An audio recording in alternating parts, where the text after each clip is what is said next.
What is your impression of the man Mawson? A giant of a man. Physically, he was very, very big and with a massive intellect.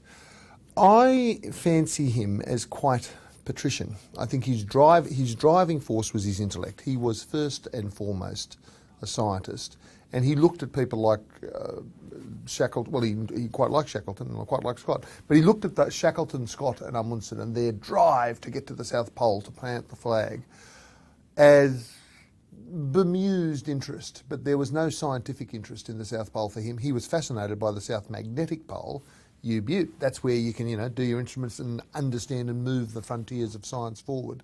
But he had no drive for that. I think an essentially good, honest man, but slightly aloof. You've devoured Douglas Mawson's diaries. What do you take away from his writings? He's a beautiful writer. Very purpley sort of prosy, like it's quite deep and quite intense, and written by an intellectual, a man who at the age of 16 started at Sydney University, had his first degree by 19, second degree by 22, written treatises and theses and all kinds of papers. He was a man used to writing, but he ain't a laugh a minute. Do you get what drove him on that incredible mission?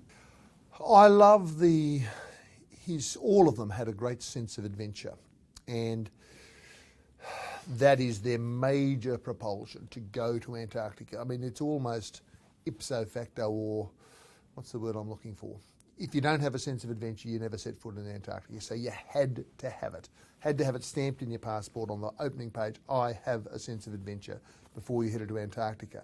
But within that, Mawson's primary drive was scientific, to push back the frontiers of science, and also a lot of his writing, he talks about this is an Australian venture and we're going to show what a young country can do, and I want young Australians. And he talked about Australia being the younger son of Great Britain, and the great line from him, I was privileged to rally the sons of the younger son. And so he was an Australian patriot, but within the realms of the British Empire. He wanted Australia to shine brightly as a particularly lustrous jewel in the crown of the British Empire. Sadly, he was not a Republican, but that's just a personal thing.